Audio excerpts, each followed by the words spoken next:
yourself many times when you're striving to reach greatness. Have you ever thought about what's in the way?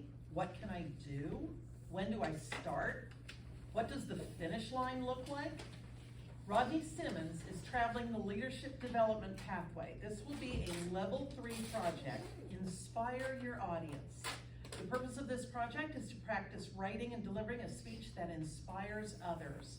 His 5 to 7 minute speech is titled, "What Brought You Here?" Ladies and gentlemen, Rodney Simmons.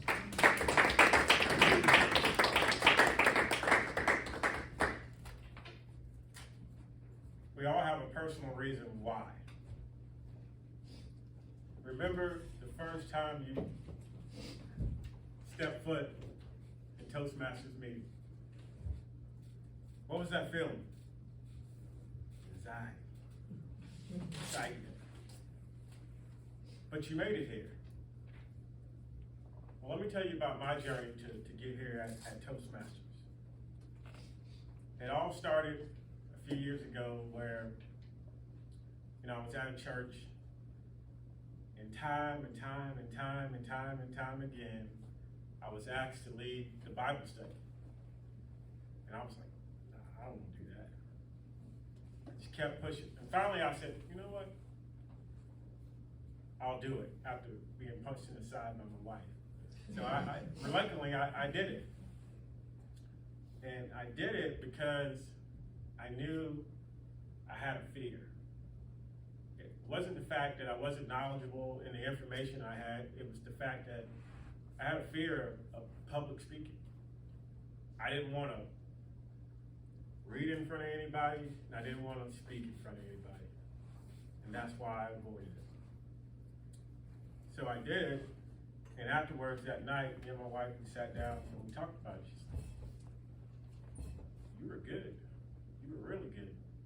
And all the other people said, "Hey, you were really good." I said, "Well, I don't think I was that good." She said, "You really should consider it, doing it more." And I was like, "Well, I don't, nah, I'm good." But little did I know, that sparked a seed in me. That sparked something in me. And that night we finished the conversation and I went to sleep and I thought about it. And a couple more months went by and I had another opportunity and I did it. But one night, as I'm laying in my bed, I have my phone. I looked at her and I said, "You know what? I'm gonna get over this fear. I'm gonna conquer this fear that I have, and I don't even know why I have it. Because when you go to our house, I have a whole shelf of books that I've read, that I'm reading, everything from Dave Ramsey to T.D. Jakes, a ton of stuff." And she's like, you lead a Bible study at our house, me and you, one-on-one, just conquer it. So that night I went to my phone and I searched and I found Meetup and I found Toastmasters. But it took me over a year to act on that fear. A whole year went by without me even in situation after situation, opportunity after opportunity came up for me to speak. And I kept just turning it down. And finally I said, you know what, I gotta do this. And I contacted Deborah Burns. And many of us in here know who Deborah Burns is. Some of us don't. But Deborah Burns was in charge of our Meetup site at the time. And she said, "Come on, we would love to have you." And the first time, I had the intentions of coming. I didn't make it. Like all of us, probably. But the second time I said, "Hey, nothing's gonna get in the way of me going to this meeting." And I went. And for some of us in here, it was at the old Beaver Chevrolet dealership, which they're still there, but that's where we used to have the meeting. I went out there and like I normally do, get there about 30 minutes early. I sat out in the parking lot.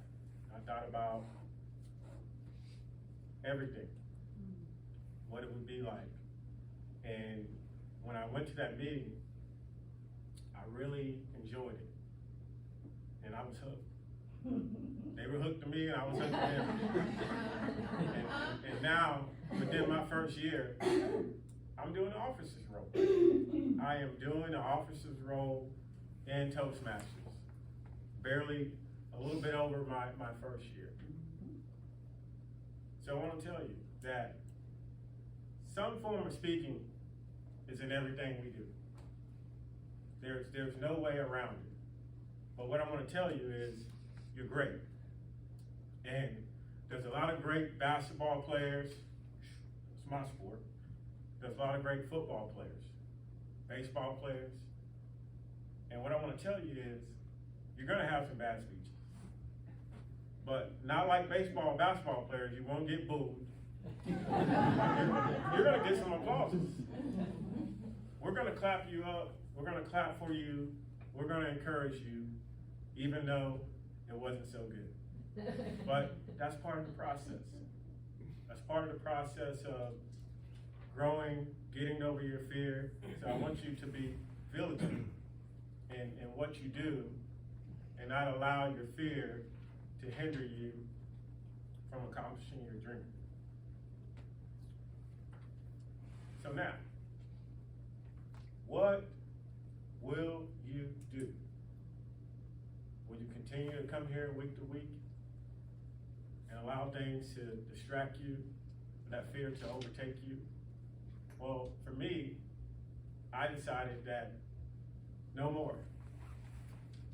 I'm here, whether I have 2 days to prepare, whether I have 2 weeks to prepare. Any opportunity that comes my way, I'm gonna take the challenge. That's the only way for you to grow. So I want to tell you again, you're great. You might not be the greatest speaker in here at the moment, but you could be.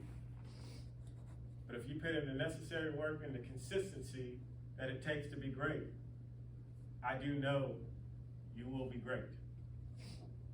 And remember, all you can do is what you can do. Always keep in your mind what brought